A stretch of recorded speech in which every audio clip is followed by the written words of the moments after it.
Madre. Today we're going to do a risotto, which is the perfect thing to do if, like me, you've just come back from work and there's not much in the fridge and everyone's hungry.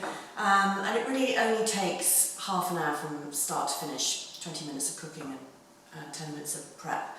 So what you need to start off with is a brorio rice, risotto rice, and I've got, for 4 of us, 300 grams or 300 millilitres of arborio rice in there, and I've got double the quantity of chicken stock.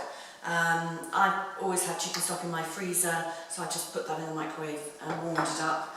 If you don't have chicken stock, you can just make up your own. This is a really good stock to use because it's not too salty and it doesn't have an overpowering taste, which is the, it's called the, I can't read it because I've got my glasses on, marigold, is it? Marigold. Yeah, the Swiss vegetable bouillon, and that's a good stock to use.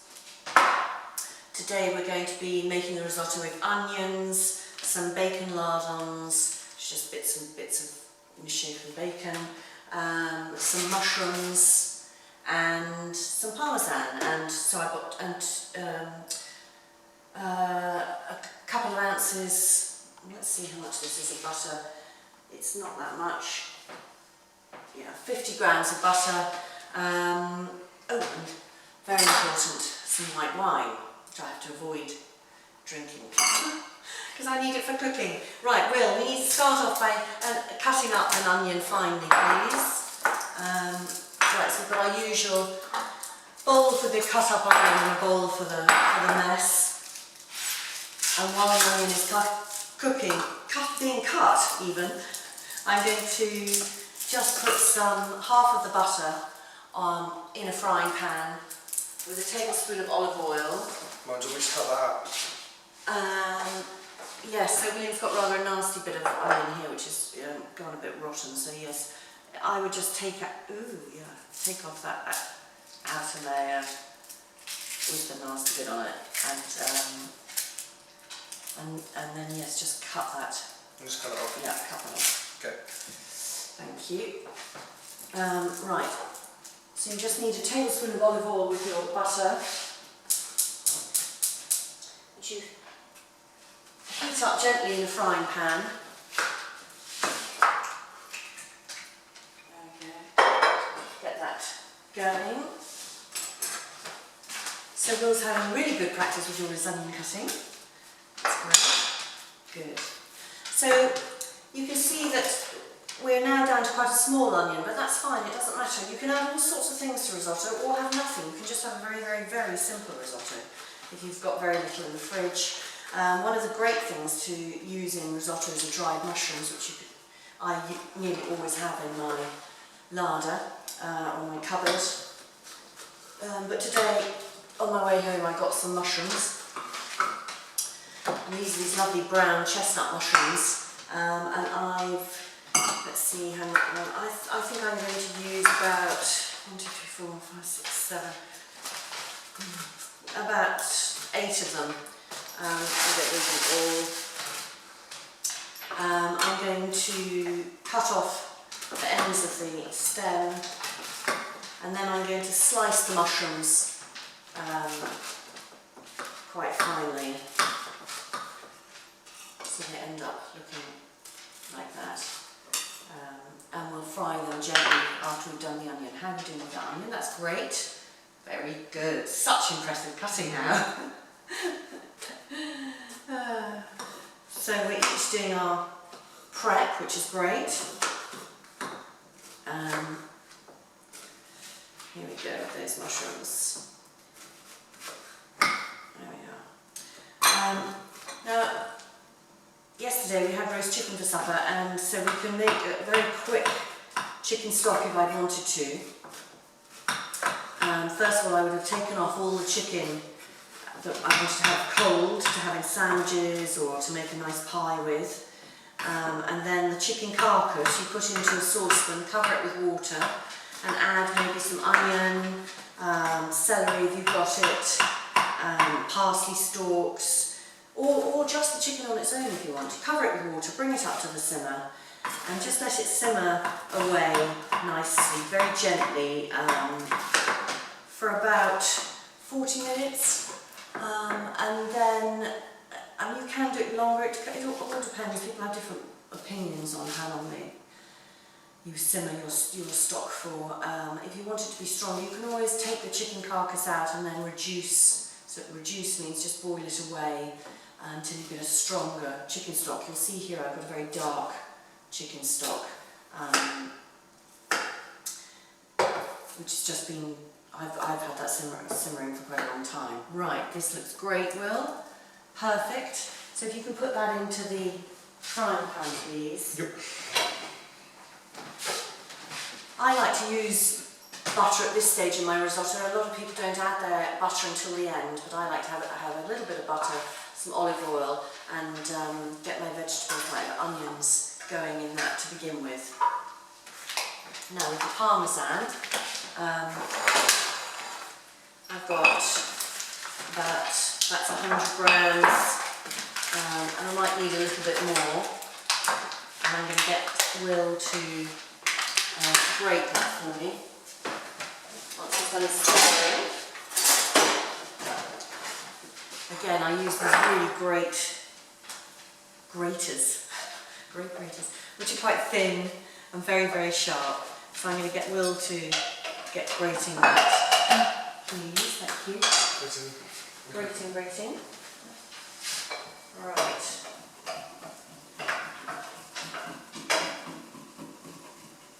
Okay.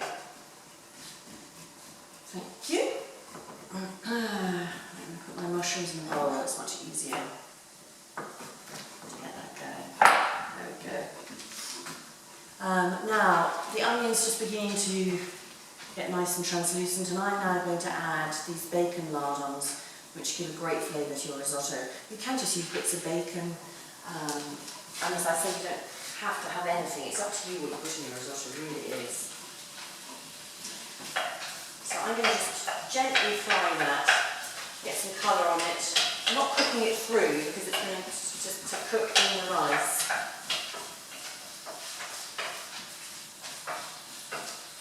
There we go. But it's just going to fry gently and get some colour on it. And we've still got quite a lot of oil and butter in there, which when we add the rice will absorb quite a lot of that flavour to begin with before we start adding the stock.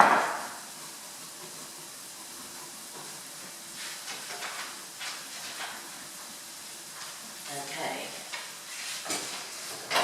I'm doing this quite quickly today because I'm tired and hungry. So I'm going to turn this up a bit and just kind of speed the whole process up. But once I get to the rice, adding the rice bit, then it really does need to be done at a gentle simmer. You can't really speed that bit up. Okay, so the bacon's just beginning to take on a bit of colour, not too much. And I'm now going to add the mushrooms and give them a bit of a fry them slightly. The other thing is, if you don't have fresh mushrooms and you use dried mushrooms, the liquid that you soak your dried mushrooms in can then act as your stock for your risotto. So that's a great way and a very economical way of making risotto. That's great, Will, thank you.